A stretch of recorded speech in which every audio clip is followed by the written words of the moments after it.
Selamat pagi saudara-saudara semuanya. Hari ini saya akan memberikan kuliah metabolisme karbohidrat. Di dalam metabolisme karbohidrat ini ada pembahasan mengenai siklus keren. Siapa yang sebelumnya pernah mendapat pelajaran siklus keren waktu SMA akan apa kesan saudara tentang siklus keren? Susah apalagi? Hari ini melalui biokimia yang sulit kita buat menjadi apa saudara? Mudah. Nanti kalau masih ada waktu saudara, kita nyanyi satu lagu. Sudah saya kirimkan ke Aslan, mana Aslan? Ya, sudah menerima ya. Oke, kalau ada waktu saja. Sekarang kita dia makan matahari dulu. Kalau satu, hari ini yang akan kita pelajari untuk hari ini tentang pada posisi bagian dari yang blok 1 ya. Tapi hari ini fokus kita akan belajar metabolisme karbohidrat. Saudara tinggal menyimak PPT saudara tambah ini saya tulis dulu karena satu pelajaran dengan pelajaran yang lain itu selalu berhubungan ya. Sekali lagi metabolisme itu adalah ciri utama makhluk hidup. Pelajaran biokimia sangat dekat dengan metabolisme. Metabolisme ada dua, katabolisme dan anabolisme.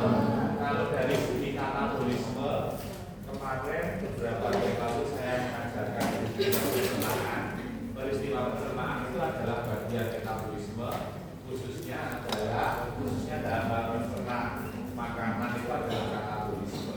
Nah, kembali makromolekul penghasil kalori itu hanya 3, yaitu karbohidrat, kemudian lemak dan juga saudara protein. Ya, jadi hanya ada 3 itu saja, karbohidrat, protein dan lemak.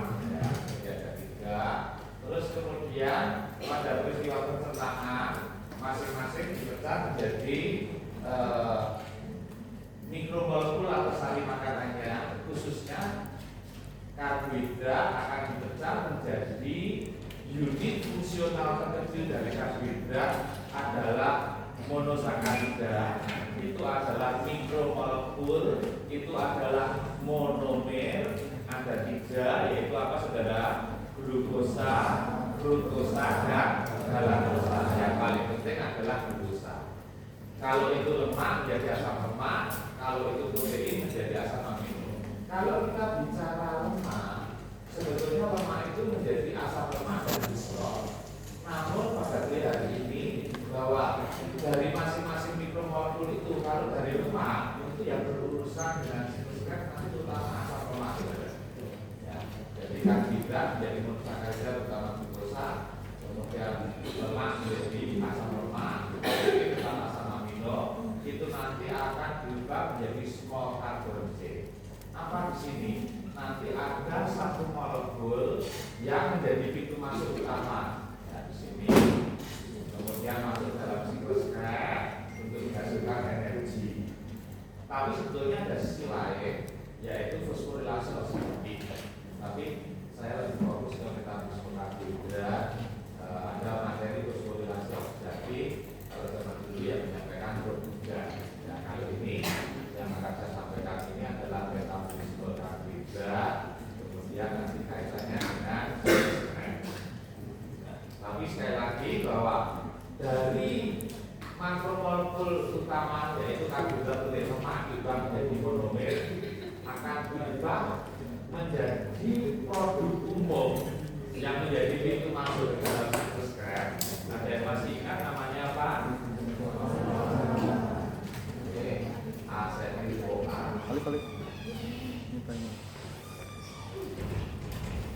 Ini saya kira juga masih ingat ya. Jadi akhirnya menjadi mikromolekul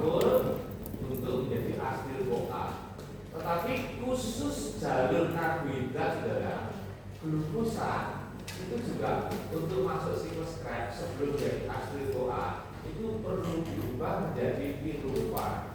Peristiwa mengubah glukosa menjadi piruvan namanya apa, saudara? Namanya apa? Glikolisis.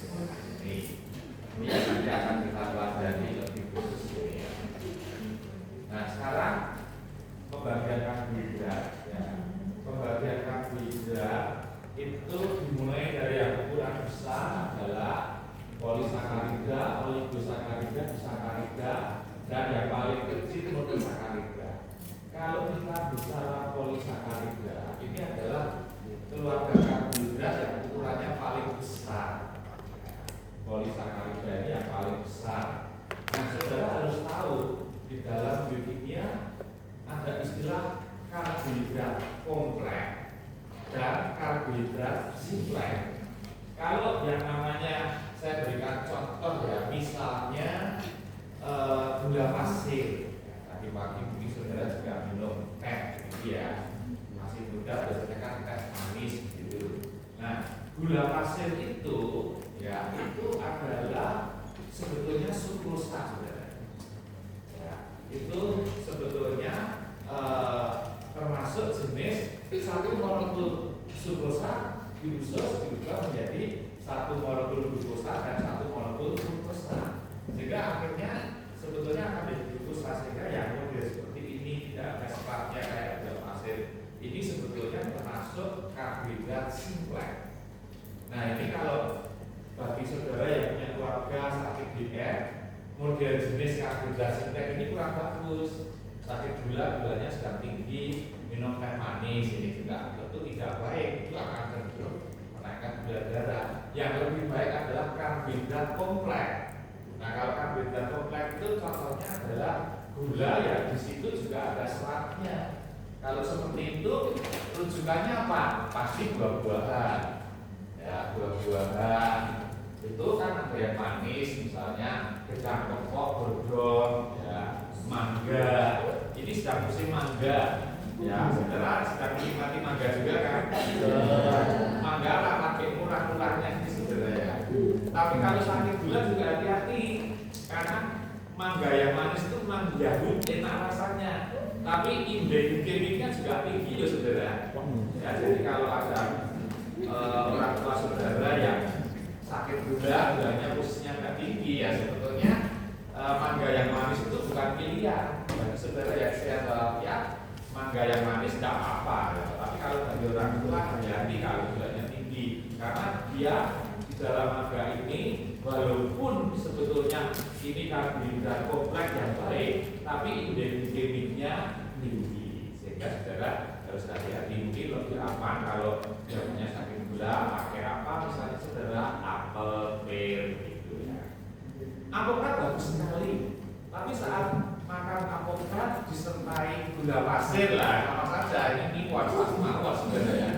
Sebetulnya alpukatnya sudah keluarga karbohidrat kompleks, DKI gula pasir ya dari simpleks ya kurang baik.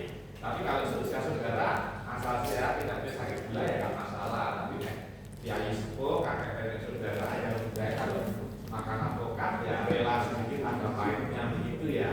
Sehingga tidak perlu dikasih gula. Kalau pakai gula jus itu kan tujuannya selain sehat punya untuk menikmati saja.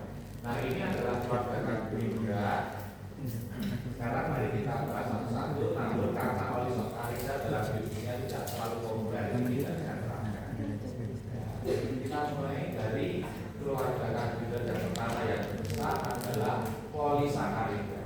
Nah, polisakarida ini oleh Tuhan yang Maha Kuasa itu sudah disediakan oleh Tuhan bagi kita umat manusia itu di alam dan kebanyakan dalam bentuk makanan pokok saudara. Sehingga kalau saya bilang makanan pokok contohnya apa kira-kira? Beras jadi nasi, apalagi sagu, kentang, jagung. Itu semuanya adalah keluarga karbohidrat yang termasuk polisakarida. Contoh yang lain adalah amilem, selulosa. Di hari beberapa hari yang lalu saya contohkan amilem di mulut disertai oleh Amilase bulut menjadi apa saudara? Maltosa. Ini amila. Kemudian contoh yang lain selulosa. Nah, selulosa ini termasuk polisakarida. Selulosa ini salah satu keluarga karbohidrat yang sebetulnya juga sangat bagus untuk pencernaan. Karena di balik selulosa itu ada seratnya. Seratnya ini bagus saudara. Saya katakan tidak ada pengajar di kimia ya, kita belajar bahwa makan yang baik itu juga kalau perlu ada seratnya juga. Serat itu merujuknya pasti antara ada sayuran dan buah. Ya, maka cintai juga sayuran dan buah. Itu polisakarida. Jadi intinya polisakarida adalah keluarga karbohidrat yang struktur molekulnya terbesar dan biasanya sudah disediakan dari alam dan wujud realnya adalah dalam bentuk makanan pokok. Oligosakarida tidak sertakan, kita langsung turun di bawahnya lagi yaitu disakarida. Kalau disakarida itu apa? Disakarida itu adalah keluarga karbohidrat yang terdiri dari dua molekul monosakarida. D-nya itu artinya dua. Ya. Kalau di dalam ilmu karbohidrat itu tidak ada populer istilah tri gitu ya. Kalau di dalam protein ada tripeptida, pentapeptida, tapi kalau di dalam dunia karbohidrat tidak ada trisakarida gitu. Ya, jadi setelah polisakarida, oligo, polisakarida itu jumlah monomernya banyak. Kalau disakarida itu dua, kalau monosakarida hanya satu. Nah, kalau oligo itu lebih dari dua, tapi tidak terlalu banyak. Nah, kalau disakarida sekali lagi dia adalah keluarga karbohidrat yang terdiri dari dua molekul apa saudara? Monosakarida. Dan itu ada tiga yaitu laktosa, sukrosa, dan maltosa. Kita mulai dari laktosa dulu. Laktosa ini keluarga karbohidrat. Ya, semua disakarida kalau dicerna oleh enzimnya akhirnya menjadi monosakarida. Laktosa, sukrosa, dan maltosa itu karbohidrat. Laktosa dicerna oleh enzim laktase, sukrosa, sukrase, maltosa, maltase. Tapi enzim-enzimnya tetap termasuk molekul apa?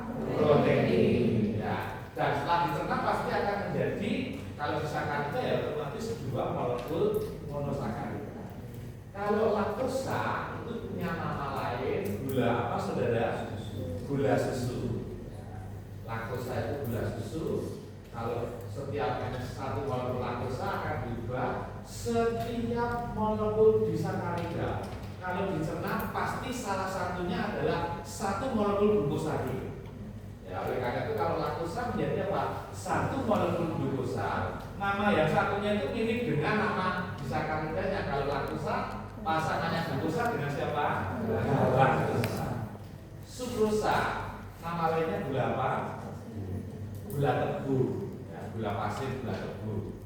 Ya.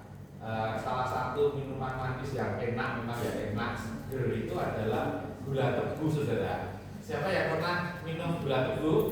Ya, misalkan, tapi ya kalau pilih di pinggir jalan pilih yang bensin gitu ya, yang sterilitasnya dijaga. Tapi itu memang enak seger ya, manisnya kan kayak murni gitu loh ya. Setelah itu oleh sang penjualnya yang dihargai itu kan ketok seger ya, seger hijau begitu. Nah itu sebetulnya sukrosa. Setiap satu molekul sukrosa dipecah menjadi apa saudara? Satu molekul glukosa dan satu molekul fruktosa. Maka sukrosa itu disakarida, tapi kalau fruktosa monosakarida. Kemudian kalau maltosa nama lainnya gula apa saudara? Gula tepung. Setiap satu molekul maltosa dipecah menjadi satu molekul glukosa dan satu molekul glukosa lagi, alias dua molekul glukosa. Nah, itu disakarida.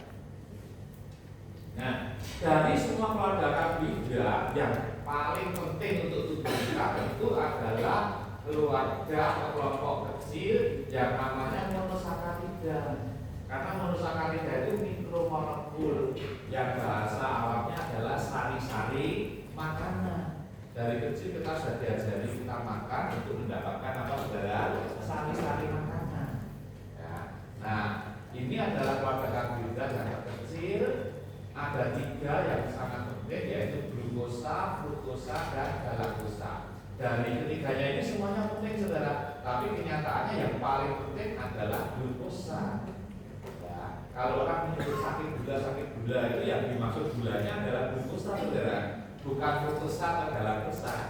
Ya, sakit gula itu kan istilah awam, tentunya kita orang kedokteran tahu yang lebih tepat adalah diabetes mellitus. Ya, tapi yang dimaksud gula di sini adalah glukosa. Nah, ini glukosa ini mengapa menjadi yang terpenting?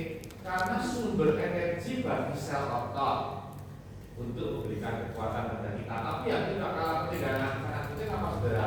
Sumber energi bagi sel otak. Jadi kalau orang sakit gula darahnya tinggi itu bahaya untuk otak. Tapi kebalikannya, kalau otak kita sampai kekurangan glukosa juga sangat berbahaya saudara. Bisa koma hipoglikemik, bahkan bisa meninggal. Ya, jadi glukosa itu harus pas, tepat, sesuai untuk tubuh kita. Jadi sekali lagi glukosa ini sangat penting, terutama adalah bagi otak. Tapi selain otak juga bagi otot. Coba saudara, siapa yang pernah melihat di masa dulu? Ya, semoga kalau di dokter tidak terjadi gitu ya. Tapi di masa dulu waktu SMA pernah melihat temannya ya waktu upacara ambruk gitu saudara. Kalau saya malah ingat, saya masih ingat sampai sekarang. Ya kalau di zaman dokter saya tidak pernah lihat. Kalau di zaman SMA tidak. Ya saya dulu dari SMA 1. Siapa yang dari SMA 1 angkat tangan? Ya. Kemudian kalau SMP dulu saya dari SMP 4. Siapa yang dari SMP 4? Nah saya masih ingat. Ya ini hanya sudah sebuah pengalaman. Dulu zaman saya di SMP saudara, itu saya masih ingat betul. Kan saya masih kecil. Itu saya ingat betul ada salah satu guru saya yang mengajar. Tidak pernah sebut guru apa dan apa ya, tapi menyampaikan. Itu beliau tiba-tiba ambruk saudara. Sehingga kita ambil kan cil ya itu ya. Itu semua ya kakak bingung dan cemas begitu ya. Tapi barangkali saja ya saya belum tahu waktu itu ya. Mungkin beliau sedang sakit apa saya tidak tahu waktu itu masih kecil, atau mungkin salah satu yang bisa jadi sebab otaknya kurang glukosa juga bisa. Kalau yang klasik kan sekali lagi tadi siapa di antara saudara yang pernah melihat temannya tiba-tiba ambruk pingsan saat sedang upacara? Ya, mungkin pernah ada pengalaman ya. Nah, sekarang saya tambahkan, kalau seperti itu sebabnya apa? Bisa banyak sekali.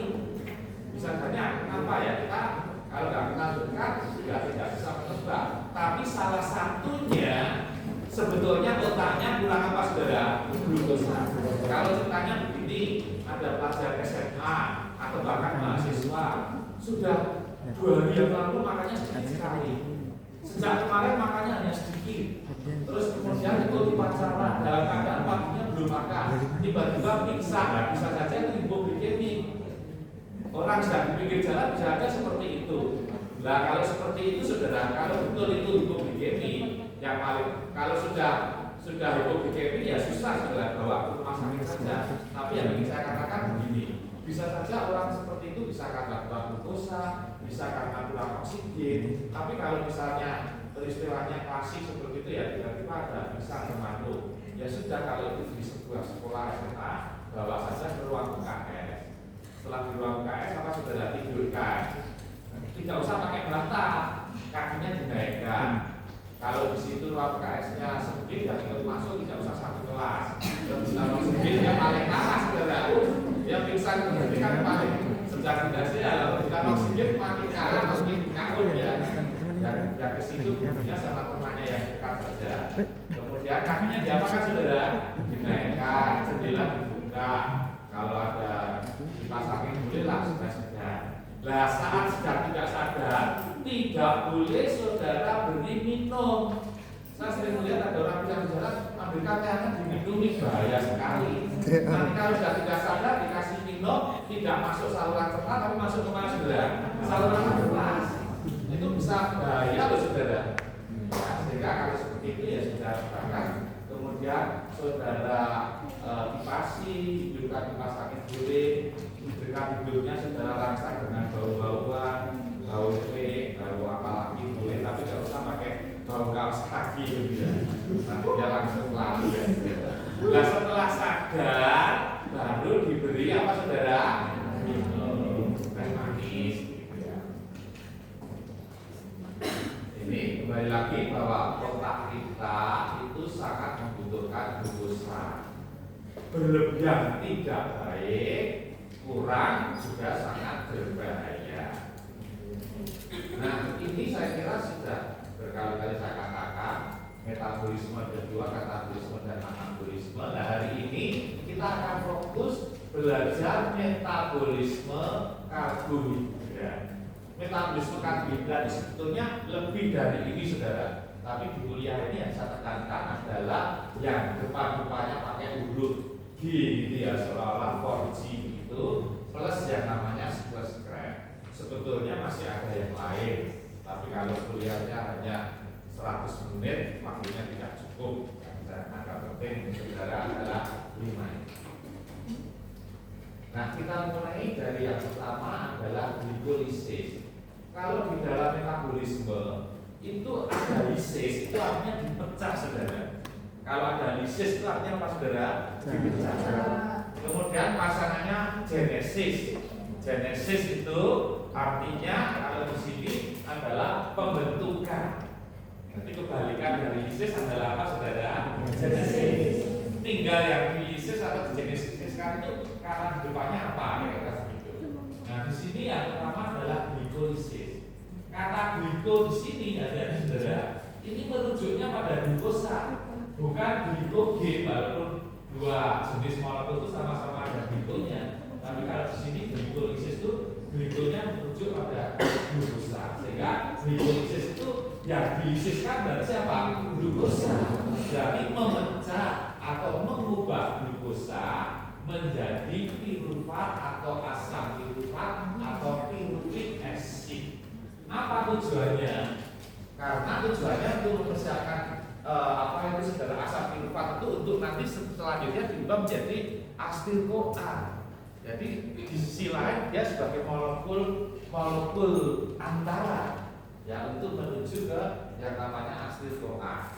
Nah di sini saudara definisi glikolisis apa? Yang penting saudara tahu maksudnya. Dengan glikolisis apa saudara? Memecah glukosa menjadi asam pirufat. Tapi kalau saudara besok harus belajar parafrase. Ya parafrase itu ngerti intinya, Anda narasikan dengan pengertian sendiri itu lebih baik kalau saudara besok menulis ilmiah seperti itu namanya parafrase untuk menghindari apa saudara plagiasi ya kan.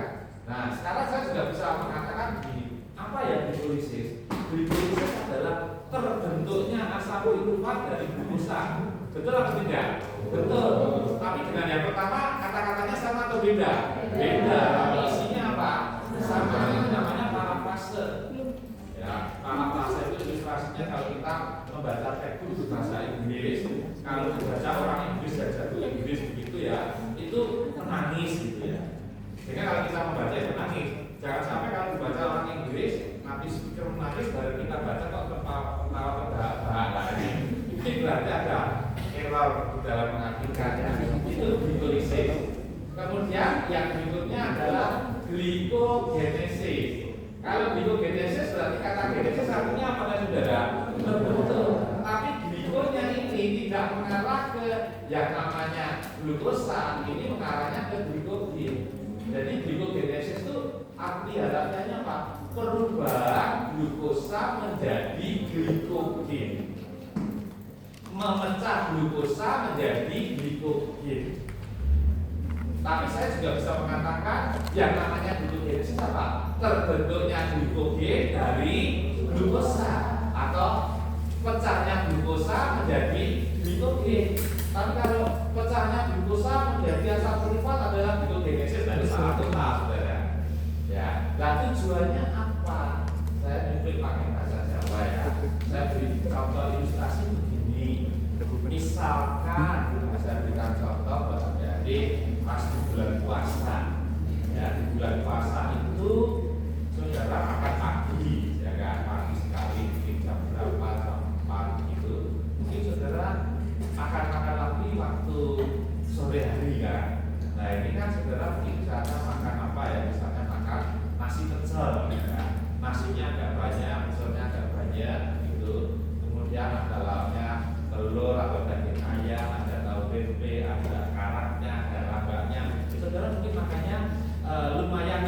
energi alias agak banyak.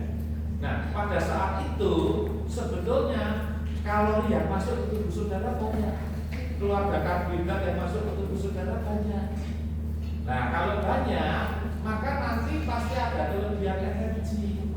Seperti saudara kalau zaman waktu kecil disangoni bapak ibu saudara, papa mama, kalau ada disangoni untuk jajan turah kan ada celengi, lah ini sama. Jadi waktu ada makan tadi pagi itu barangkali yang masuk banyak. Nah, kelebihannya itu tidak lagi untuk energi, tapi dicelengin, ditabur menjadi apa namanya saudara? Glikogen. Dan itu disimpannya di celengan, di tabungan yang namanya limpa. Jadi glikogenesis itu mengubah glukosa menjadi glikogen, walaupun sebetulnya glukosa ada yang dipecah menjadi energi, menghasilkan energi. Kelebihannya saudara diubah menjadi glikogen, ditabur di celengan. Siapa yang bisa menentukan pernah nyelengi? Nah, sekarang tidak nyelengi ya di bank saudara ya. Kalau dulu kan ditabur di celengan, pernah punya pengalaman seperti ini? Ya nanti di akhir tahun dipecah gitu ya, diberikan apa? Nah itu ditabur di celengan yang namanya glikogen dan limpa. Jadi ini manfaatnya apa? Manfaat glikogenesis menyimpan cadangan energi. Ya, gimana tadi saudara? Disimpan cadangan energinya berupa apa? Ya tadi glikogen tadi disimpan di mana? Di limpa. Kalau makanya bagus sekali secara logika, ya secara alamiah begitu. Jam 1, jam 9 siang ya kalau kita kan mulai ya 11.30 baru kan lah tutorial gitu ya. Nah, kalau realitanya mungkin 11.40 itu kan jam isoma saudara. Itu secara manusiawi kan ya lapar, tapi tidak tiap orang ya. Tapi lapar saudara, kalau pas tidak berpuasa kan makan minum ke kantin atau kalau tangguh sendiri dimakan. Itu kan logikanya ada lapar, glukosanya sudah turun. Nah, oleh karena itu ada peristiwa pasangannya glikogenesis. Ya, itu saya lewati dulu. Ya, yaitu yang namanya glikogenolysis. Sebetulnya jam 1 siang itu saudara sudah lapar, tapi karena menjalankan ibadah puasa, saudara tidak makan tentunya. Ya, makanya kadang-kadang kalau puasa hari pertama ada libur atau apa gitu ya. Nah itu, tapi sebetulnya kok akhirnya saudara juga bisa bertahan sampai sore. Nah sekarang kelebihan energi tadi berupa apa saudara? Glikogen bisa disimpan di mana? Bisa dipecah kembali. Dipecah kembali berarti glikogenolysis itu apa? Mengubah glikogen, memecah kembali glikogen menjadi glukosa. Nah, sehingga ketika jam 1, 2 Anda tetap bisa kuat dan lain sebagainya, lalu kemudian jam sorenya baru istilahnya syukur gitu ya, dipecah lagi. Istilah saya kalau menunjukkan bahasa Jawa, pecah celengan, pecah tabungan. Ya, jadi pasangan apa tadi saudara, pasangan saya balik pasangan glikogenesis apa? Glikogenesis, bukan glikolisis ya. Pasangannya glikogenesis adalah glikogenolysis. Tapi di antara metabolisme karbohidrat yang memakai huruf G di depannya ada satu yang unik, yaitu gluconeogenesis. Ini dari 3 suku kata sebenarnya, glucogenesis. Tapi di tengah-tengahnya ada apa saudara? Neo itu merujuk apa sih sebetulnya? Yaitu dari keluarga lain di luar karbohidrat. Tapi keluarga lain di luar karbohidrat itu tidak bisa sembarangan. Merujuknya harus sama-sama makromolekul penghasil energi yang setara. Berarti di luar karbohidrat siapa saudara? Protein dan lemak. Tidak bisa dari vitamin, mineral atau air. Tidak bisa. Mari silakan masuk. Nah ini ya, jadi pengertian gluconeogenesis sebenarnya apa saudara? Berarti kira-kira apa pengertian gluconeogenesis? Kata-katanya tidak harus berubah persis, tapi yang penting intinya sama. Pengertian gluconeogenesis apa? Ini bisa salah satunya seperti ini, perubahan kelompok protein dan lemak menjadi glukosa. Nanti kata-katanya tidak sama. Terbentuknya glukosa atau karbohidrat dari protein atau lemak. Nah, contohnya siklus apa? Contoh realnya salah satunya adalah siklus apa saudara? Glukosa alami. Coba glukosa ini keluarga apa saudara? Karbohidrat. Alami keluarga siapa? Protein. Sehingga siklus glukosa alami ini sebetulnya glukosa juga menjadi alami itu bisa, alami juga menjadi glukosa bisa. Tapi saudara jangan terjebak. Mahasiswa itu diajari berpikir kritis, critical thinking. Kalau besok saya membuat soal, saudara hati-hati informasi saudara ya. Saya katakan siklus glukosa alami itu sebetulnya apa? Glukosa bisa berubah menjadi alami, alami juga bisa kembali menjadi glukosa. Tapi yang disebut gluconeogenesis, definisinya apa tadi saudara? Perubahan keluarga non karbohidrat dari protein atau lemak menjadi karbohidrat atau glukosa.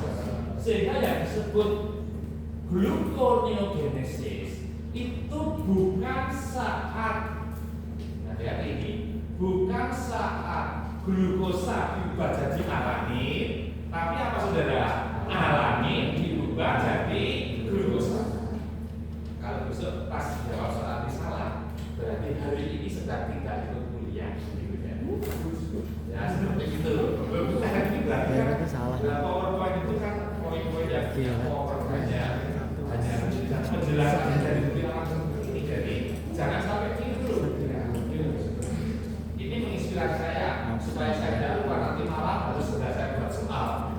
Kalau tidak saya tidak bisa lupa saudara. Tumpuk-tumpuk yang lain ingat sekali lagi contoh.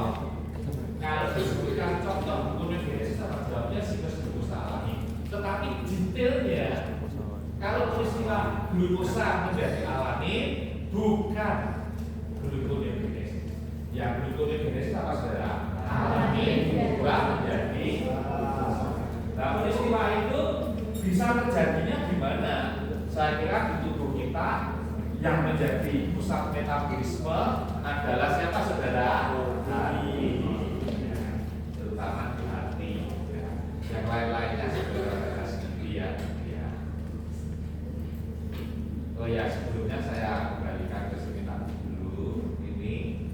Nah ini adalah peristiwa yang tadi saya katakan ya, saya kembali ke sini sedikit bahwa glikogenesis itu mengubah apa menjadi apa saudara? Glikogenesis mengubah apa menjadi apa? Glukosa menjadi pasangannya apa? Glikogenolysis mengubah kembali glikogen menjadi glukosa pasangan. Ini bukti metabolismenya saudara. Ini saya ambilkan dari salah satu referensi biokimia. Nah ini kita kembali lagi ke sini.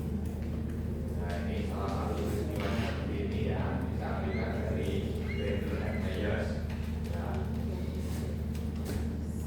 Nah sekarang kita masuk, tadi sudah saya ajarkan yang pertama apa saudara? Glikolisis, dan itu apa tadi? Glikogenesis, glikogenolysis, lalu gluconeogenesis. Nah sekarang yang memang biasanya kita agak paling sulit adalah siklus Krebs. Mari kita sepakati yang sulit kita ubah menjadi mudah. Ini siklus Krebs itu kalau dalam bentuk sederhananya seperti ini saudara ya. Tapi mari kita bikin jadi lebih mudah. Nah ini adalah salah satu gambaran kontribusi biokimia yang memaparkan siklus Krebs secara relatif lengkap saudara. Apa yang akan saya terangkan ini sebetulnya sudah saya narasikan di slide-slide setelah itu ya, tapi saya akan berpedoman dari sini. Nah sekarang saya mulai, walaupun nanti penjelasannya itu sudah saya tuliskan di dalam slide-slide tulisan setelah itu ya, tapi prinsipnya begini. Kita mulai dari yang pertama dulu. Siklus Krebs nama lainnya siklus asam sitrat. Bahasa Inggrisnya Krebs cycle, atau bahasa Indonesianya apa saudara? Siklus Krebs atau siklus asam sitrat atau TCA, ya, tricarboxylic acid cycle itu. Tapi gampangnya kita sebut saja yang paling terkenal dengan istilah apa saudara? Siklus Krebs. Siklus Krebs ini salah satu tujuan utamanya menghasilkan energi, ya. Sehingga kalau peristiwa siklus Krebs gagal, seseorang bisa meninggal. Peristiwa siklus Krebs terganggu, seseorang bisa lemes badannya. Nah, saya beri contoh ya, salah satu contoh saja, penyakit tipes. Nama lainnya tipes abdominalis. Tipes itu sebabnya adalah bakteri, namanya apa saudara? Salmonella typhosa. Kalau menulis spesies, Salmonella typhosa, S-nya udah besar, typhosa T-nya kecil. Kalau misalnya nama orang, nama saya Jarod Sudardono, J-nya besar, S-nya besar. Nama saudara Budi Santosa, B-nya besar, S-nya besar. Tapi kalau Salmonella typhosa itu nama spesies, S-nya besar, Salmonella T-nya kecil. Nah, tipes itu sebetulnya juga berpengaruh pada siklus Krebs. Saya bicaranya tidak dari segi penyakit dalam, utamanya dari penyakit dalam yang pediatri kalau pada anak, tapi dari segi biologisnya. Siklus Krebs itu terganggu kalau orang terkena yang namanya penyakit tipes. Ya, saya jujur dalam hidup ini dulu sekali saya pernah kena tipes 2 kali. Yang pertama saat saya masih mahasiswa seperti saudara. Yang kedua saat saya awal-awal jadi dokter. Kalau saya hidup sampai sekarang sudah lebih dari 20 tahun itu saudara. Ya kan? Nah, yang saya rasakan sama, selain masih ingat betul waktu saya mengalami saudara. Ya, terutama zaman sebelum lulus dokter itu, dalam dokter itu saya kena tipes saudara. Itu badan saya ambruk. Nah itu yang saya orang sakit tipes itu salah satu gejalanya apa? Pasti panas. Cuman di dalam sistem pencernaan banyak yang mohon maaf bebelen konstipasi, tapi ada yang diare. 2 kali saya tipes, nggak ada keluhan dengan semua itu.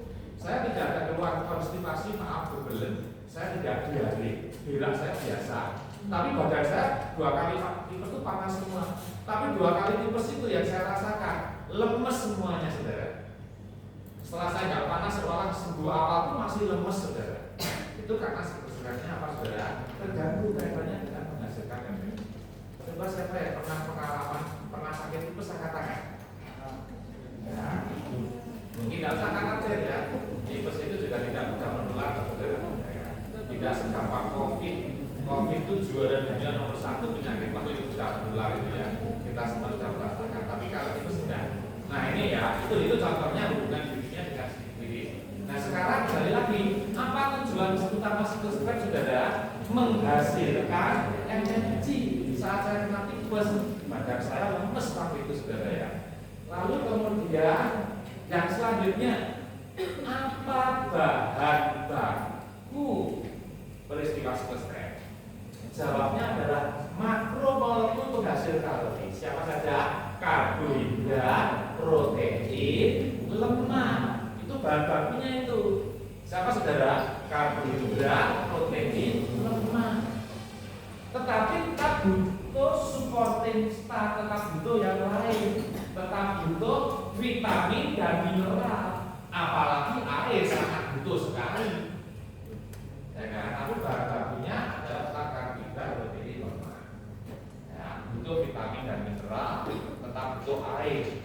Ya, metabolisme itu pasti butuh air. Nah sekarang kalau kita lihat ya, sekali lagi bahan bakunya itu. Kemudian di dalam satu slide yang sedang tertampilkan di sini saudara lihat ya. Perhatikan warna-warna ini penting saudara. Lihat yang warnanya apa itu saudara? Itu substrat.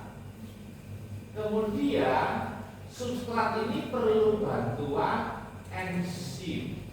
Warnanya apa itu saudara? Biru muda ya mungkin ya ini ya.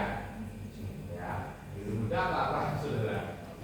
Ya, seperti ini pokoknya ya, biru muda gitu ya. Tapi juga perlu bantuan koenzim.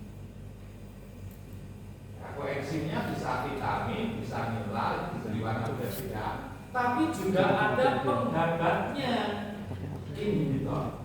Sehingga ini diberi warna sesuai dengan penjelasannya. Nah, sekarang kita mulai saat kita makan, penghasil kalori yang kita makan apa saudara? Karbohidrat, protein, lemak. Langkah pertama menuju siklus Krebs adalah mengubah bahan baku utama siapa saudara? Karbohidrat, protein, lemak diubah menjadi monomernya. Protein jadi asam amino, karbohidrat utamanya glukosa, bukan glukosa atau galaktosa di sini, glukosa. Lemak utamanya asam lemak, bukan glycerol dalam konteks kosmetik. Tetapi tiga-tiganya akan diubah. Nah, dalam biokimia disebut produk umum. Nah, produk umum itu berarti dari asam amino, kemudian dari asam lemak, dan satunya siapa saudara? Glukosa. Tiga-tiganya sama-sama bisa diubah menjadi produk umum. Produk umum itu artinya baik pada karbohidrat, protein, lemak bisa menghasilkan. Dia adalah siapa? Asetil-CoA. Maka asetil-CoA posisinya ini saudara. Asetil-CoA ini adalah produk umum dari karbohidrat, protein, dan lemak. Asetil-CoA ini adalah sebagai pintu masuk menuju siklus Krebs. Sehingga kalau dalam ruangan ini saat ini kita bersama-sama di sini, asal kita dari rumah kita sendiri-sendiri atau dari kos kita sendiri-sendiri, pintu masuknya sama di situ saudara. Itulah kira-kira asetil-CoA. Ya, ini. Nah, asetil-CoA ini akan masuk, kemudian dia bertemu dengan Anda baca ini siapa saudara? Oksalo apa? Oksaloasetat. Asetil-CoA yang berasal dari karbohidrat, protein, dan lemak akan bertemu dengan siapa sekali lagi? Akan bertemu dan tidak hanya sekedar bertemu, harus dikatalisis. Substrat dikatalisis oleh enzimnya yang berwarna biru, yaitu sitrat sintase menjadi sitrat. Itu step yang sesungguhnya dalam siklus Krebs itu. Kalau step awalnya tadi makromolekul diubah menjadi mikromolekul, tapi step yang real dalam siklus Krebs adalah asetil-CoA bertemu dengan oksaloasetat dikatalisis oleh enzimnya sitrat sintase menjadi sitrat. Di step pertama real ini belum dihasilkan energi. Lalu kemudian sitrat akan dikatalisis oleh enzim siapa nih saudara? Akonitase. Nah, di sini ya dibantu oleh zat besi. Ini koenzim mineral ini saudara. Nah, ini namanya ini ungu. Dibantu oleh zat besi menjadi cis-akonita. Di step kedua ini belum dihasilkan energi. Kalau saya memang salah satu dunia di persahabatan suka kuliner ya, saya umpamakan kalau orang sedang ingin bangun rumah makan, itu jangan baru pertama bikin rumah makan langsung ingin cari keuntungan banyak. Kalau pertama waktu grand opening apa saudara? Gratis dulu, tapi orang datang rasanya enak, sudah terjerat saudara. Ya, dengan makan enak itu mungkin akan datang lagi. Yang pertama jangan langsung dilarang ke orang payu saudara ya. Nah itu belum dapat keuntungan. Ini tadi kan belum dapat keuntungan, ini juga belum menghasilkan energi. Tapi mau saya tambahkan di step 2 koenzim apa yang berperan saudara? Na, zat besi. Jadi zat besi tidak hanya untuk menaikkan HB, ya. Kalau di pelajaran yang lain untuk menaikkan HB, tapi di sini ternyata di sini perlu bantuan zat besi. Tapi saya juga mau katakan kepada saudara, di step ini ada penghambat. Namanya siapa saudara? Ada baca Ini siapa? Ini racun. Ya, ini perannya di sini. Nah, kita lanjut. Sudah menjadi cis akonita. Nah, setelah jadi cis akonita, ini akan dikatalisis oleh enzimnya, namanya siapa saudara? Akonitase. Perlu bantuan siapa ini? Zat besi lagi. Nah, kemudian menjadi siapa ini saudara? Isositrat. Ternyata di tahapan ini juga belum menghasilkan energi saudara. Setelah menjadi isositrat, tapi ini kembali ya, step 2 dan 3 sama-sama butuh mineral yang bernama siapa saudara? Zat besi. Nanti setelah menjadi isositrat, ini akan dikatalisis oleh enzimnya, namanya siapa ini saudara? Isositrat dehidrogenase menjadi saudara baca siapa? Sekali lagi yang keras saudara. Jadi ini. Nah di sini saudara lihat, ini ada apa? Ada baca ini. Di titik ini pertama kali terjadi energi. Tapi sebetulnya energi utamanya bukan ini nanti, tapi ini sudah berupa energi saudara. Ini dikonversi menjadi energi ini. Nah, jadi di sini kalau ada pertanyaan, di manakah energi pertama kali dihasilkan pada siklus perubahan siapa jadi siapa? Isositrat menjadi oksalosuksina. Dihasilkan energinya namanya NAD. Sekarang kita lanjut, ini oksalosuksina. Saudara lihat ya. Oksalosuksina akan dikatalisis oleh enzimnya siapa saudara?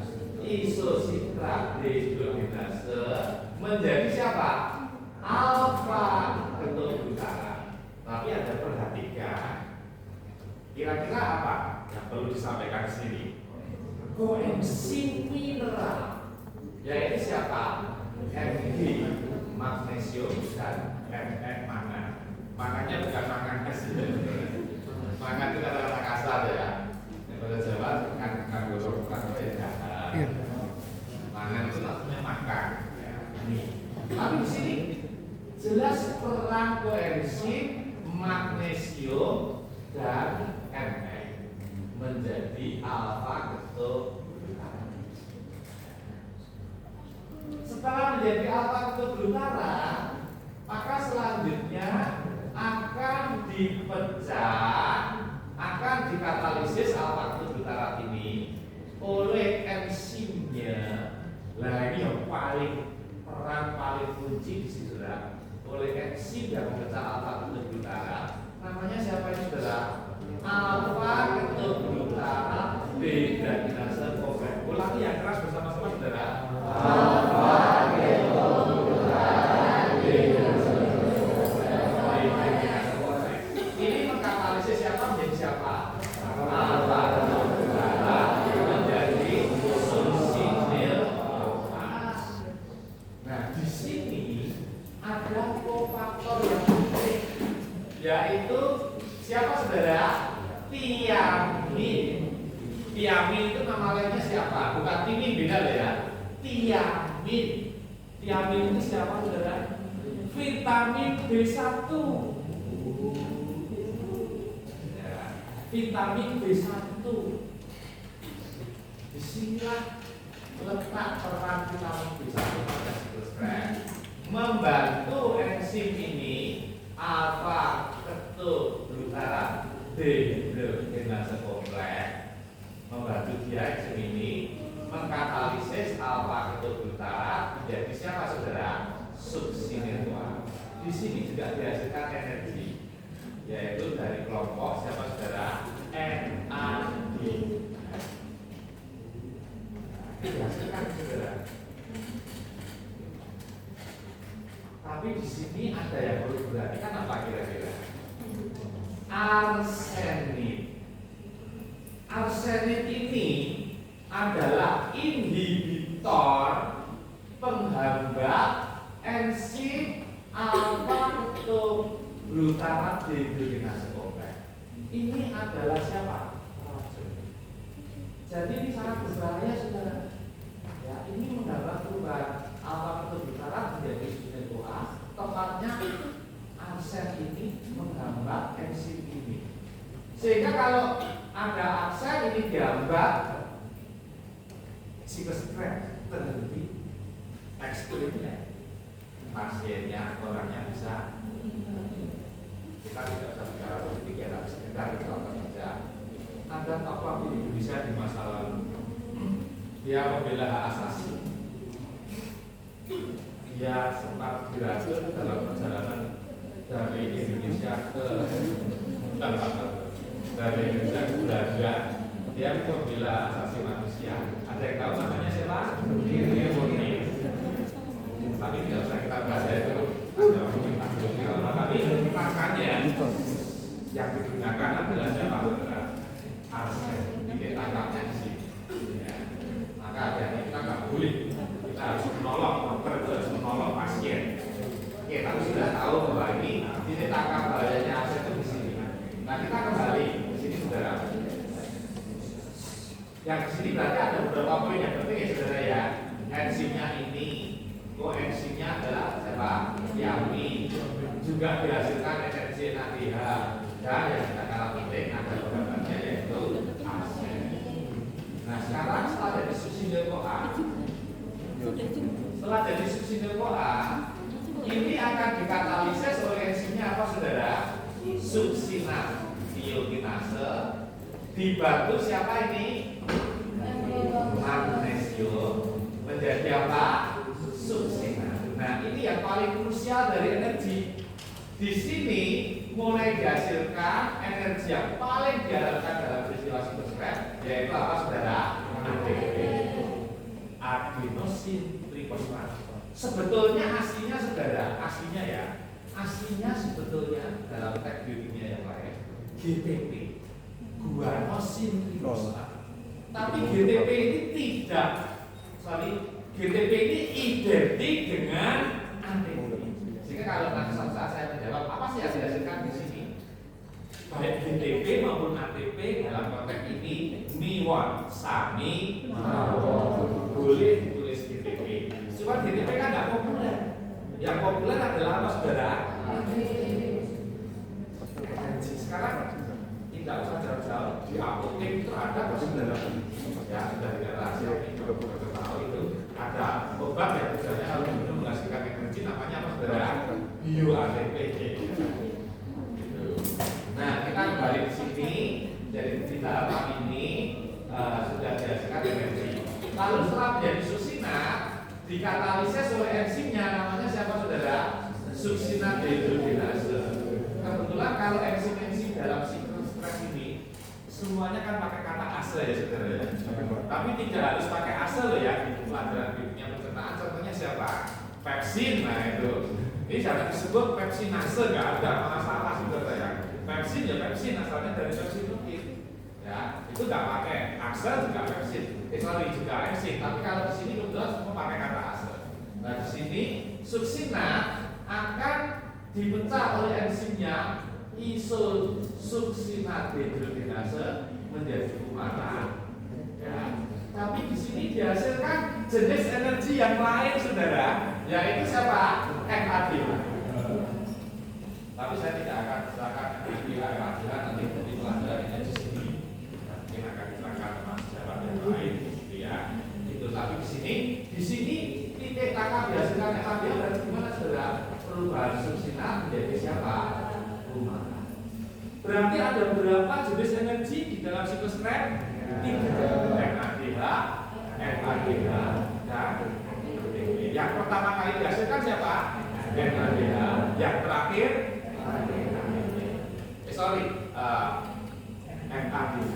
Dan yang paling elit adalah siapa? ATP. Tapi di sini saudara kembali lagi ada apa kira-kira saudara? Inhibitor, yaitu siapa? Malonat. Berarti malonat ini inhibitornya siapa? Succinat dehidrogenase kompleks.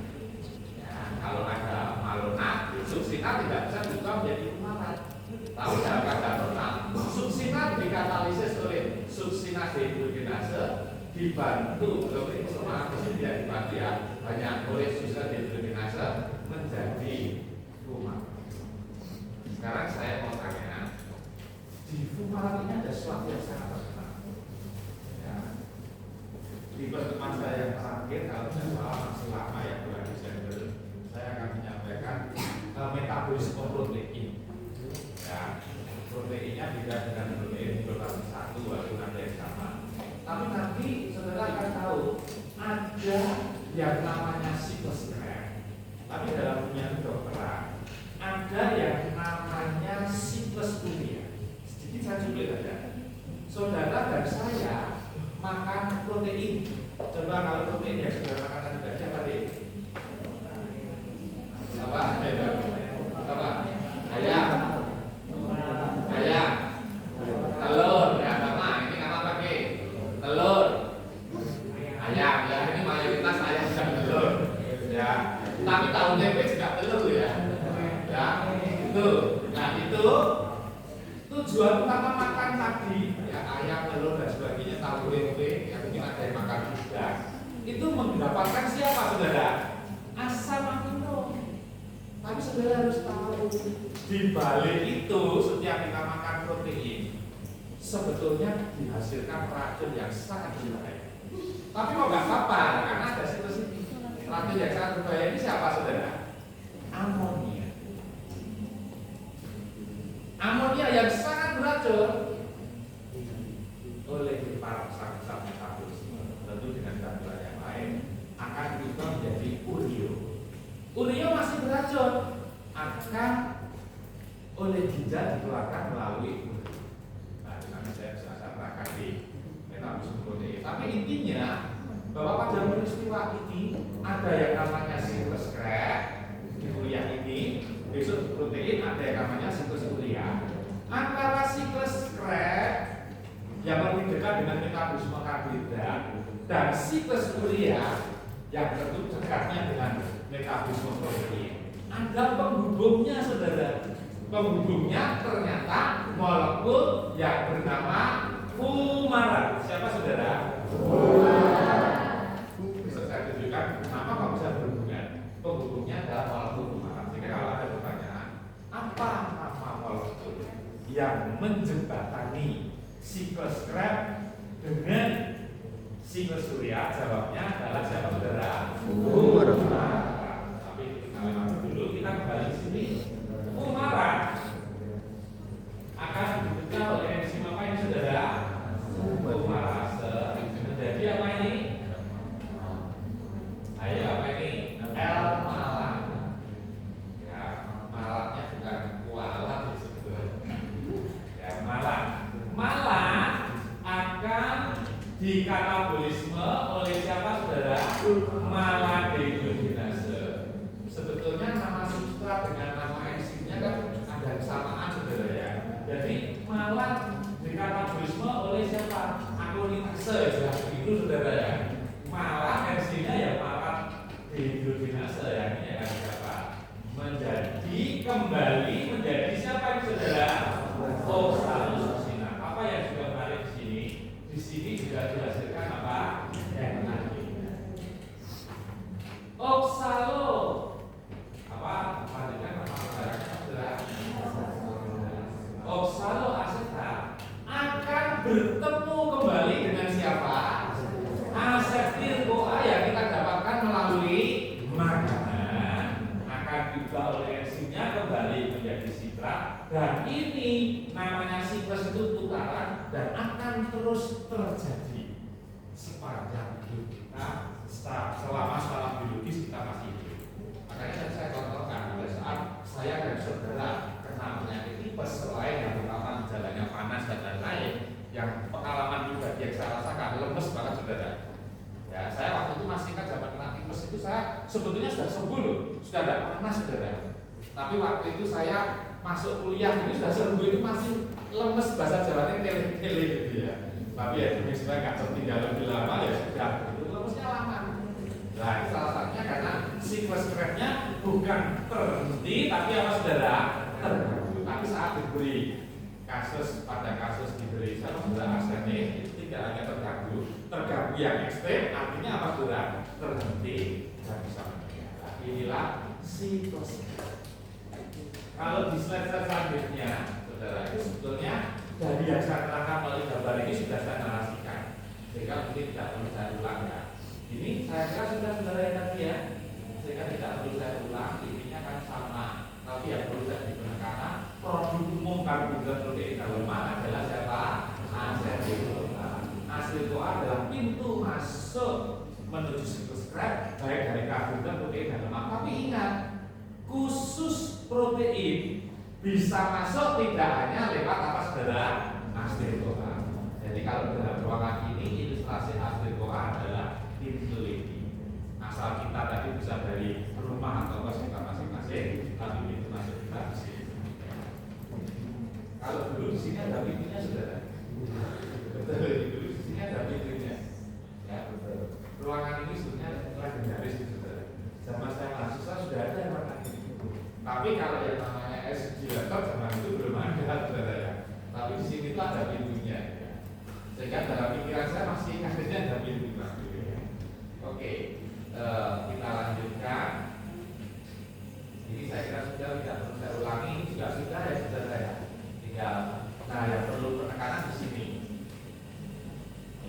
Kalau kita bicara sitoskop, maka salah satu organ yang paling terkenal adalah siapa saudara?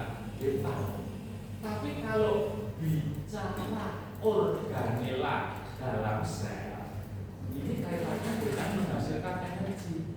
Maka yang namanya sang pabrik pembuat energi adalah siapa saudara? Mitokondria. Kalau sang pabrik pembuat protein adalah ribosom. Kalau sang pabrik pembuat energi adalah siapa? Mitokondria. Nah, yang tadi saya terangkan ini yang perlu saudara pahami juga. Di antara enzim-enzim tadi ya, enzim-enzim yang berperan dalam sitoskop ini ada yang enzimnya itu di dalam mitokondria sendiri, yaitu alfa ketoglutarat dehidrogenase. Kalau dilanjutkan apa yang saudara? Kompleks, salah satu enzim yang paling sentral di sini, dan suksinat dehidrogenase. Dua enzim ini ada di dalam mitokondria sendiri. Selebihnya adalah di luar mitokondria. Yang harus terdapat yang di dalam mitokondria ini dua ini. Berarti selain dua ini di luar mitokondria. Kalau koenzimnya sudah jelas, koenzimnya ada vitamin yaitu siapa saudara? D1. Mineralnya siapa? Zat besi, Mn dan magnesium. Kalau tubuh kita kekurangan salah satu ini, ya pasti sitoskop bisa terganggu saudara. Jadi di sini saudara juga penting tahu bahwa zat besi biasanya kita kenalnya untuk masalah Hb, tapi di sini juga kita tahu bahwa zat besi itu ternyata juga berperan dalam tahapan sitoskop. Isi-isinya nanti saudara harus tahu. Ya, misalnya vitamin B1 bekerjanya di mana? Zat besi di mana? Kemudian Mn di mana? Arsen menggambar apa? Nah ini yang kita tahu. Ini sudah sekaligus menjadi bagian dari isi-isi. Kemudian tadi kembali saya berikan penekanan, ada inhibitor atau sebut saja racun yang bisa mengganggu sitoskop, yaitu fluoroasetat. Ya, inhibitor enzim apa saudara? Agonitase. Dan yang paling kita ngerti apa ini? Arsenin, penghambat enzim apa? Alfa ketoglutarat dehidrogenase kompleks, dan alumna penghambat siapa? Suksinat dehidrogenase. Sehingga kalau intisari dari sari-sarinya sitoskop menghasilkan apa? Energi. Tetapi bisa juga dikatakan memenuhi kebutuhan glukosa bila karbohidrat tidak cukup dalam makanan. Tapi sebenarnya intinya satu, menghasilkan apa? Energi. Organ yang paling terlibat siapa? Hati.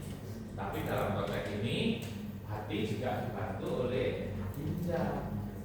Ya, saya beri contoh tadi, kalau kita makan protein akhirnya menghasilkan asam amino. Asam amino itu zat pembangun, tapi sebetulnya juga bisa untuk energi.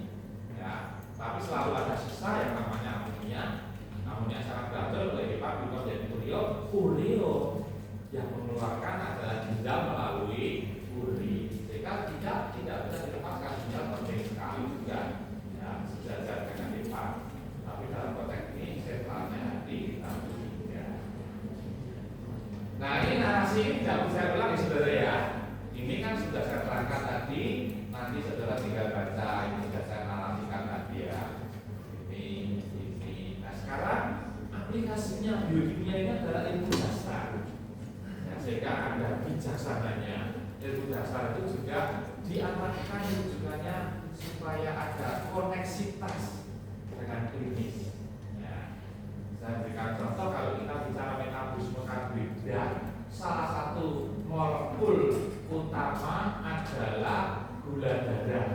Gula darah ini kan, tapi rujukan kata gula di sini kepada siapa saudara? Glukosa. Jujur saja tadi malam saudara ya, tadi malam itu di RT saya itu ada arisan. Arisan bapak-bapak, Ustaz. Ya, arisan bapak-bapak, saya juga hidup di RT saya. Jujur saudara ya, ada bapak-bapak, saya sebagai bagian dari situ juga datang. Salah satu yang ditugaskan saya memberikan penanganan kesehatan. Tapi jujur setelah itu, jujur tadi malam saya melakukan pemeriksaan rutin untuk bapak-bapak RT saya, yaitu tekanan tensi, tekanan darah, dan saya periksa itu glukosa. Ya. Terus kesel nggak? Sebenarnya kesel. Ya, tapi arisan mulai setengah 8, jam 9 sudah selesai sudah. Tapi saya baru pulang setengah 11. Ya, sehingga karena di balik arisan hari ini masih ada yang tidak diperiksa sampai setengah 11, tapi saya bahagia sampai setengah 11 saya tidak tinggal sendirian. Pak RT-nya mendampingi saya, ya pengurus RT, sehingga setengah 11 pulang bersama masing-masing. Itu betul-betul tadi malam saya lakukan. Nah, ini saudara, saya ingin cerita, kalau kita bicara gula darah, merujuknya ke siapa saudara? Glukosa. Ya, nah ini saudara harus tahu, ada yang namanya gula darah puasa normal. Satuannya, normalnya 60 sampai 110 saudara. Normalnya berapa? Ini angka-angka ya harus dihafal mulai hari ini ya. Tapi kadang-kadang ada yang tidak persis, nggak apa-apa. Ada yang menyebut 60 sampai 115 itu nggak apa-apa.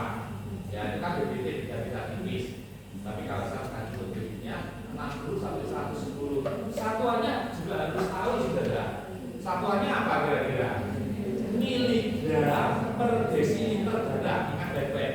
Ini tidak sangat satuannya, tapi sebetulnya kecuali ya bahwa ini satuannya bukan itu. Tapi kalau yang ini satuannya apa saudara? Miligram per desiliter darah tidak boleh. Satuannya 4% tidak boleh. Satuannya apa? Ton lah. Satuannya adalah miligram per desiliter darah. Gula darah puasa normalnya 60 sampai 110. Lalu berikutnya gula darah 2 jam PP. PP-nya tidak seperti di dalam bis pulang pergi, tapi postprandial. Berarti 2 jam setelah makan. Normalnya di bawah 170. Tapi kalau kemarin ada ikut bakso yang distranggen itu, ya, itu lebih tepatnya disebut GDS, gula darah suatu. Karena ada mungkin yang sedang puasa, ada yang baru saja makan, dan lain sebagainya, nggak beraturan. Tapi sebetulnya yang standar untuk diagnosis adalah ini. Gula darah puasa normalnya 60 sampai 110, gula darah 2 jam setelah makan normalnya 170. Tapi angka ini tidak persis sama, ada yang menyebut di bawah 160, ada yang menyebut di bawah 180. Tapi pengalaman saya, kalau saya melihat teman-teman sejawat dari bagian kerja, beliau kalau mengoperasi pasien dengan bius umum itu salah satu syaratnya biasanya apa? Kalau mau dioperasi gula darahnya tidak pada gula darah apa? Di bawah 200. Jadi kalau gula darahnya 500 operasi nggak berani dia saya kira. Tapi diusahakan dikonsultasi ke spesialis penyakit dalam, dikontrol dulu sampai di bawah 200. Tapi kita kembali ke dunia ini saudara. Ini. Tapi ada satu lagi, yaitu HbA1c. Apa namanya saudara? HbA1c. Tapi ini ada kata Hb ini tidak sama dengan Hb yang biasa itu. Ya, Hb yang masalah anemi. Laki-laki normalnya 14 sampai 18, wanita cewek 13 sampai 16. Beda dengan itu, walaupun sama-sama ada kata tadi, tapi ini apa saudara?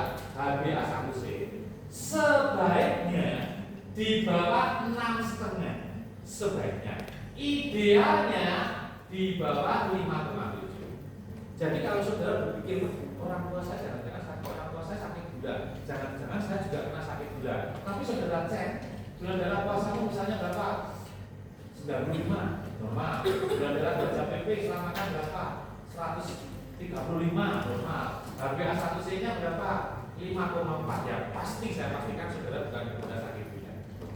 Tapi kalau saya misalnya, semoga tidak terjadi pada saudara ya, tapi misalnya ada mahasiswa gula darah puasanya 300, gula darah 2 jam setelah makan 500, sudah pasti itu menderita sakit gula saudara. Ada yang tahu HbA1c itu apa? Ada satu cerita, pasien DM dengan dokternya itu biasanya sudah akrab saudara, sehingga ketika dia kontrol sebulan sekali itu biasanya dietnya ketat. Jadi kalau misalnya menjelang dokter kurang sehari atau 2 hari dietnya ketat, tapi 28 hari yang lain dietnya amburadul gitu ya. Sehingga nanti ketika diperiksa gula darah puasa dan 2 jam setelah makan ini bisa mendekati normal saudara. Sehingga akhirnya dokternya sebelum ke dokter atau setelah dokter, setelah ini cek dulu ya nanti kembali ke kami gitu. Atau barangkali sudah langsung cek gitu kan, kurang bagus, bapak kita tahan gitu. Tapi dokter tidak bisa begitu. Suruh periksa HbA1c, ininya normal, tapi ternyata HbA1-nya 9. Berarti 28 hari yang lain dietnya saat-saat ambiar saudara ya. Ini karena apa? Karena HbA1c bisa menilai rata glukosa darah dalam waktu apa? 2 sampai 3 bulan ya Pak. Cuma pemeriksaan ini sedikit lebih mahal, kalau itu lebih murah. Ini mungkin ya sekitar 175.000, kalau ini lebih murah ya paling 40.000. Ya kalau periksa sendiri ya cuma beli sticknya saja ya kan. Di bakso apa gratis saudara ya.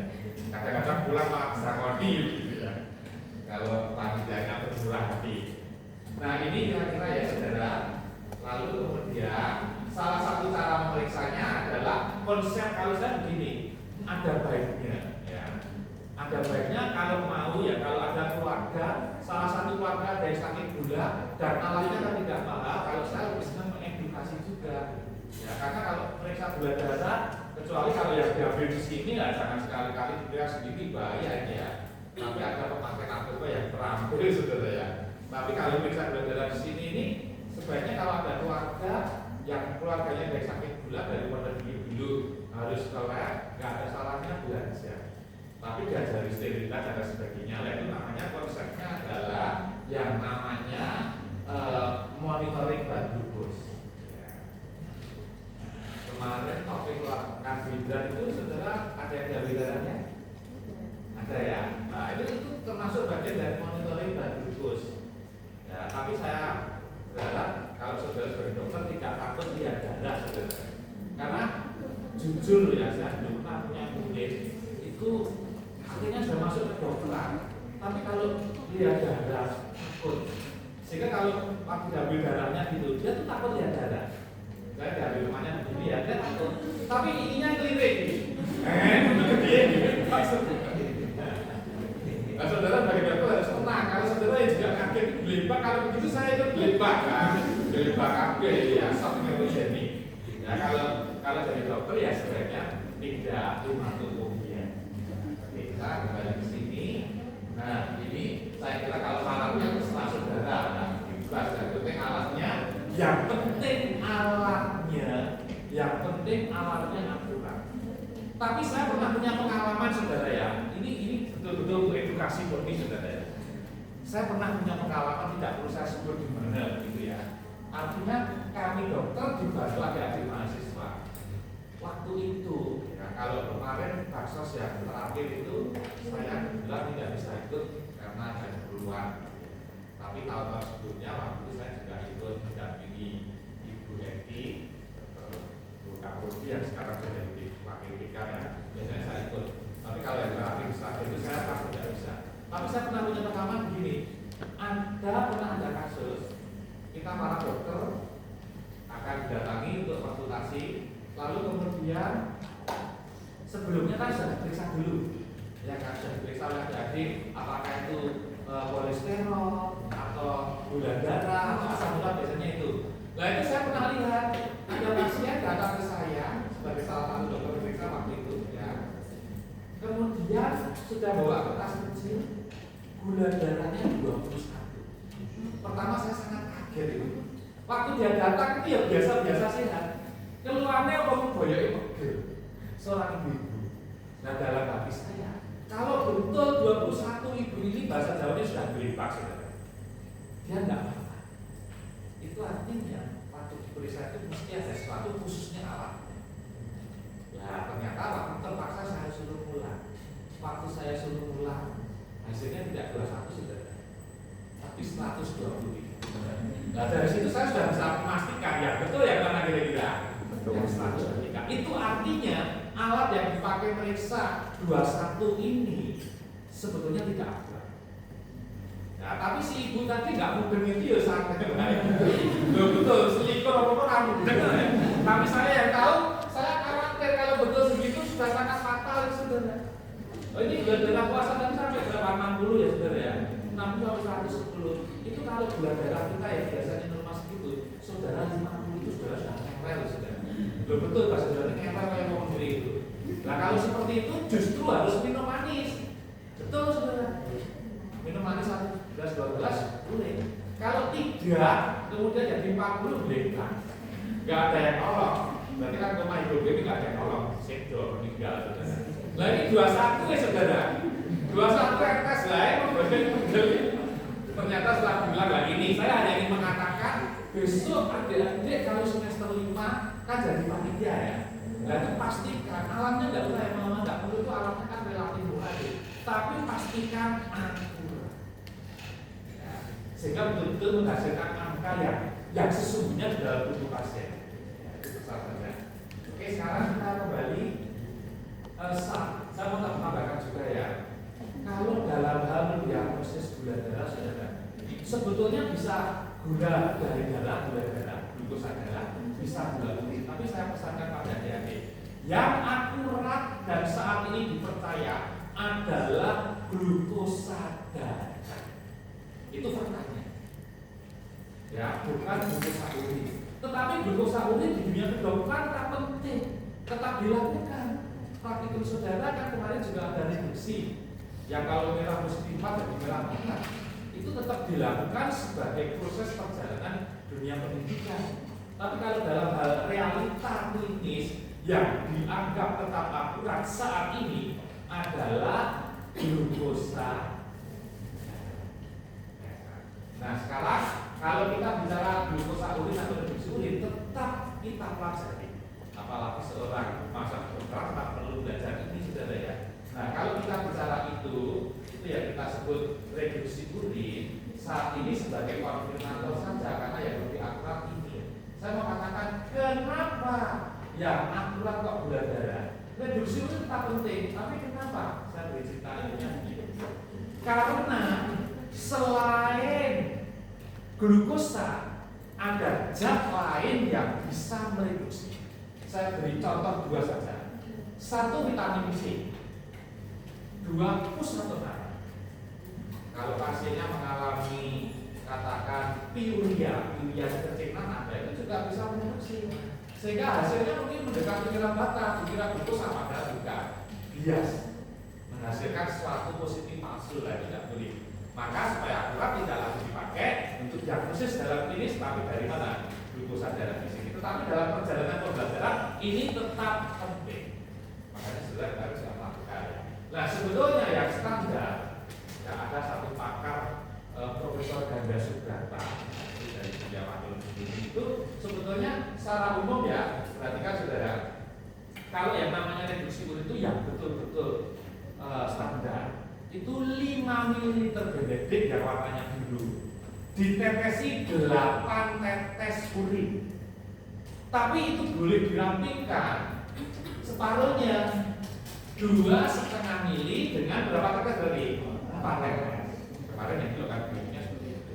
Itu masih sangat ilmiah dan boleh. Tapi nek di sing scale lagi di 10 separuh lagi nggak boleh. Nah, separuh lagi berapa saudara? 1/4 dikasih berapa? 2 tetes sudah nggak boleh. Ya. 5 mili dengan 8 tetes atau 2,5 mili dengan 4 tetes.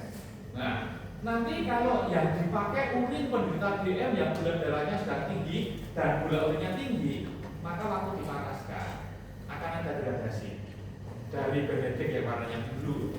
Ya, kemarin yang kelompok yang baru saya bimbing saya tunjukkan satu video gradasi gitu ya. Maka positif 1 itu biru hijauan, positif 2 hijau kekuningan, positif 3 kuning ke oranye-oranyan, positif 4 oranye atau merah bata.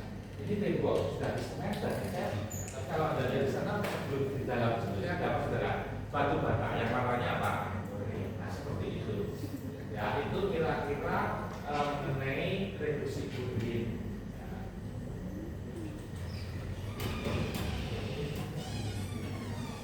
Nah, sekarang kalau kita bicara metabolisme karbohidrat, molekul yang paling sangat terkenal adalah glukosa. Penyakit yang terkait yang paling dekat adalah apa saudara? Diabetes mellitus. Ada penyakit lain yang juga sama-sama menggunakan kata diabetes, namanya insipidus. Tapi dua penyakit itu menurut saya beda banget dan dari segi penderitanya juga beda. Diabetes insipidus sangat-sangat jarang. Tapi kalau diabetes mellitus, bagaimana saudara? Sangat jarang atau sangat banyak nyatanya? Ya, DM itu ada beberapa jenis. Kalau yang tidak hanya 2. Kalau menyebut DM itu 2, berarti kan DM tipe 1. IDDM, insulin dependent diabetes mellitus. DM tipe 2, NIDDM, non insulin dependent diabetes mellitus.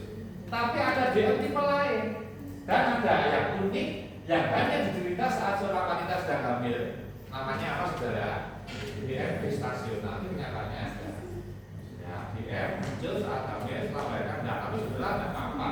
Besok kalau sudah lulus dokter, ya sudah bekerja, menikah, ya pasti ingin punya anak. Ya, lalu jangan takut. Wah, saya nggak mau hamil nanti takut DM ya bisa ditangani sebenarnya. Tapi faktanya memang DM gestasional ada. Tapi kalau yang populer ya DM tipe 1 dan DM tipe 2. DM tipe 1 insulin dependent diabetes mellitus, pankreasnya ini tidak bisa memproduksi insulin sehingga memang dari segi medis ya perlu suntik insulin. Saudara tahu DM tipe 1 lebih banyak diderita siapa? Anak. Kemudian kalau DM tipe 2 ini lebih banyak diderita orang dewasa. Dan salah satu pemicu, saya jujur berkata pada saudara ya, kegemukan atau obesitas itu menjadi faktor risiko DM. Singkat cerita, gemuk selain genetik ya, gemuk bisa memicu DM. Tapi kalau sudah kena DM sakit gula, biasanya berat badannya turun. Ya. Makanya sebetulnya yang lebih bijaksana tidak gemuk, tapi berat badannya harus dikontrol. Ya, kalau kita bicara body mass index, indeks massa tubuh, kalau bisa ada jaga lebih dari 25. Ya, seperti itu. Nah, kita kembali di sini, kita tidak bicara klinisnya ini, kita ini nanti dipelajari di blog lain, dipelajari dari bagian lain. Tapi saya punya pengalaman menarik. Penderita wanita hamil yang punya sakit gula, saudara, itu punya kecenderungan melahirkan dengan berat badan bayi yang mau dilahirkan itu besar. Ya, besok saudara akan tahu melalui oksigen bahwa wanita yang kalau wanita melahirkan berat badan bayi yang baru lahir itu normalnya 2,5 sampai 4 kilo. Ya, 2,5 sampai 4 kilo.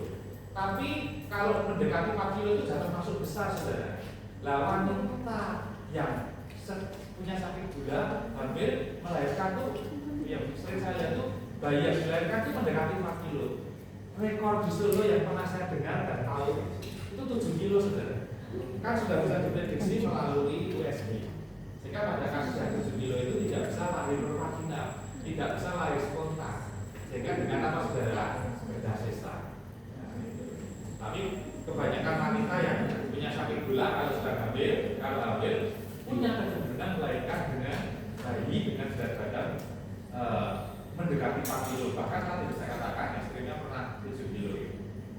Nah sekarang ini sudah selesai, tapi sebelumnya akan saya terangkan, saya akhiri dengan sebuah animasi. Nah, supaya saudara tahu apa bedanya normal DM tipe 1 dan DM tipe 2. Kalau dari adik-adik di sini yang tadi malam saya ini siapa ya? Sudah ada ya? Tolong dibukakan aja supaya saudara tahu sudah adakah di tempat saudara itu dari flash saudara. Saya ingin tunjukkan kepada saudara mekanisme bagaimana kaitan insulin dan glukosa darah. Sambil menunggu Anda menyiapkan, perhatikan saudara. DM tipe 1 banyak digunakan siapa? Anak-anak. DM tipe 2 biasanya orang dewasa tua. Tapi selama saya jadi dosen di sini, saya pernah melihat fakta. Pernah ada mahasiswa gula DM. Ya, ini yang betul-betul diketahui oleh kami dan juga temannya ya. Ini kalau yang memang tidak diceritakan mungkin ya ada, kalau betul-betul seperti ini. Nah sekarang sambil menunggu ini saya mau katakan tadi hubungan DM dengan gemuk apa tadi saudara? Gemuk menjadi apa tadi? Faktor resiko DM. Artinya kenyataannya kalau gemuk itu lebih selain faktor genetik lebih memudahkan sakit gula. Tapi kalau sudah betul-betul sakit gula, biasanya bagaimana berat badannya? Tapi nanti jadi kurus begitu. Tapi kalau dia kemudian taat berobat ke dokter, dietnya baik, berat badannya naik lagi mendekati normal. Kira-kira hubungannya seperti itu, saudara. Nah ini bisa yang normal dulu adalah normal ini diperbesar lagi. Di sini mungkin di sini ya. Ya oke. Sekarang perhatikan ya. Perhatikan sekarang saudara fokus. Ini adalah blood vessel pembuluh darah. Di dalam darah ini tentu ada komponen-komponen banyak. Ini adalah sel. Ini saya biarkan mengalir dulu dan saya ulangi. Ya, biar selesai dulu ya. Saya ulangi dulu. Ini biar seperti ini dulu adalah stop dulu ya. Perhatikan saudara. Ini adalah kembali ke tadi. Di stop dulu kita ada. Tapi tertampilkan pas besar tadi. Oke. Bisa mengalir teks yang mengalir ya sudah tidak apa-apa begini saja. Stop dulu perhatikan gambarnya kecil tidak apa-apa nanti. Ini adalah pembuluh darah ya, ini saya belum cerita yang di dalamnya ya. Blood vessel saudara jangan lihat gambar ini dulu ya, tapi lihat perkataan saya. Ini adalah pembuluh darah, isinya darah, sedangkan ini adalah sel, katakan ini sel otot. Di dalam sel termasuk sel otot ini ada reseptor. Salah satu reseptor adalah insulin reseptor. Di dalam permukaan ini selain ada reseptor itu banyak sekali saudara. Ya, reseptor itu mayoritas adalah molekul protein juga. Ya, ini ada reseptor, salah satunya di permukaan otot itu ada insulin reseptor atau insulin, tapi juga ada glucose channel. Ini yang Anda perlukan. Mari saya ulangi. Ini apa saudara? Pembuluh darah. Di dalam pembuluh darah ada banyak ya, isi dari darah macam-macam. Ini adalah sel. Kita akan menjadi sel otot. Di permukaan sel itu ada reseptor. Salah satunya adalah reseptor insulin. Tapi juga ada glucose channel, saluran glukosa. Ini sebuah ilustrasi. Nah, sekarang perhatikan saudara. Tadi saya katakan gemuk memicu sakit gula.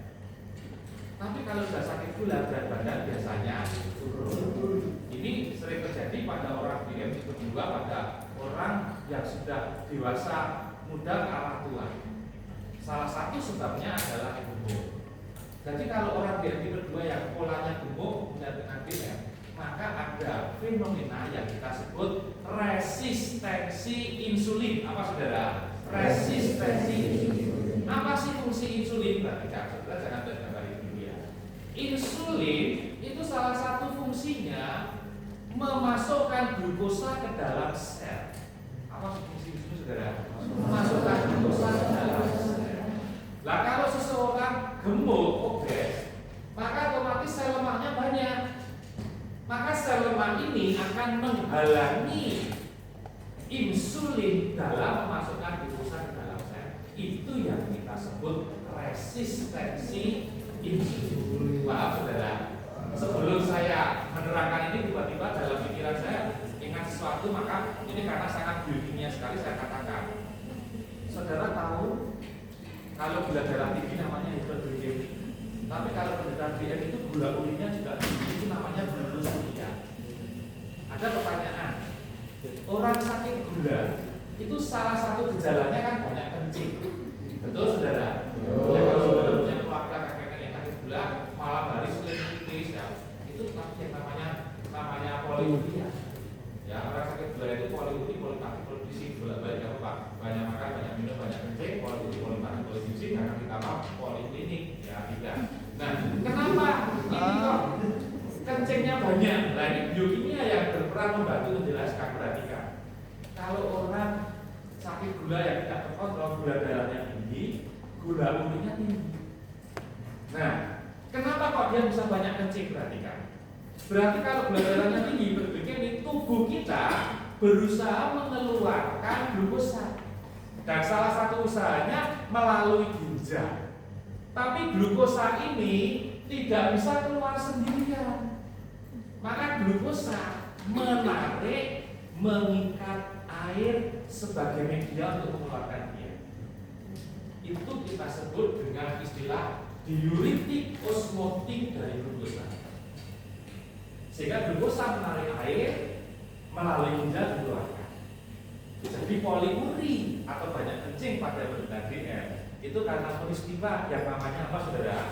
Diuretik osmotik dari glukosa. Glukosa menarik air untuk dia ikat bersama-sama dikeluarkan lewat tubuh. Jadi nanti kalau besok dari saya ada ujian bisa menjawab apa itu diuretik osmotik dari glukosa, berarti hari ini pasti ikut ujian. Kalau tidak bisa berarti hari ini sudah tidak ikut ujian. Supaya adil, ya. Karena di sini tidak ada keterangan diuretik osmotik dari glukosa. Ya kira-kira seperti itu. Kita kembali ke gambar ini sekarang. Kita kembali. Saya ulangi, apa peran insulin saudara? Membantu memasukkan glukosa di dalam sel. Sekarang perhatikan dulu. Sekarang kita akan main di sini. Sebentar ya, ya. Ini adalah yang namanya apa saudara? Blood vessel. Isinya tentu siapa saudara? Darah. Kalau saya cuplek yang terkait materi hari ini, berarti di sini itu juga ada glukosa. Berarti di sini itu juga ada insulin, betul nggak? Ini menggambarkan apa? Sel, termasuk sel otot. Di sini ada reseptor insulin, di sini ada glukosa yang diperhatikan. Pada orang normal, di dalam darahnya itu ya pasti ada glukosa. Saudara makan nasi saja akhirnya juga ada glukosa di sini. Dalam keadaan normal, saudara juga punya insulin di sini. Tapi perhatikan, pada orang normal, sebelum ini dimainkan ya, nanti insulin yang ada di sini akan bertemu dengan reseptor insulin. Nah, ini sangat dimainkan juga kan? Insulin bertemu dengan siapa? Reseptor insulin. Itu terjadi reaksi biokimia karena cocok. Ya, kalau reseptor dengan pasangannya ketemu terjadi reaksi biokimia, insulin ini akan turun ke sini, bertemu dengan ini, terjadi reaksi biokimia. Itu punya impact, punya dampak membuka glukos channel atau saluran glukosa. Sehingga ini buka. Di sini selain insulin ada apa lagi ya saudara?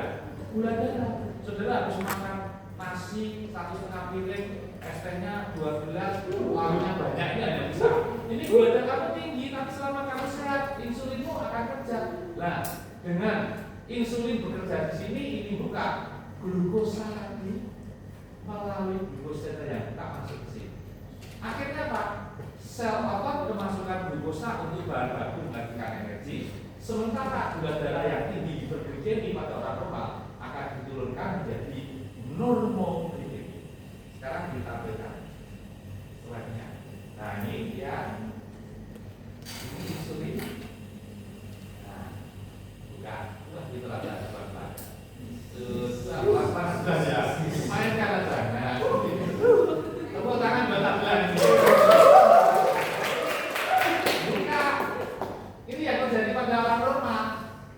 Yang di sini insulin ketemu di sini, reaksinya ini buka, glukosa darah yang di sini masuk ke otot.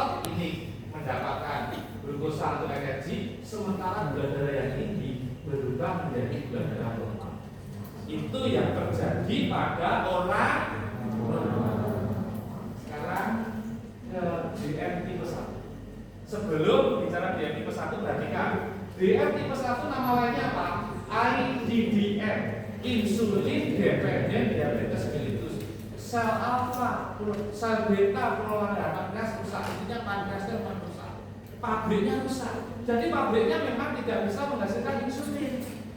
Maka memang basicnya pada DM tipe 1 insulinnya tidak ada atau kurang. Di gambar ini, di animasi flash ini digambarkan kurang. Sekarang Anda perhatikan, ini belum main ya, perhatikan.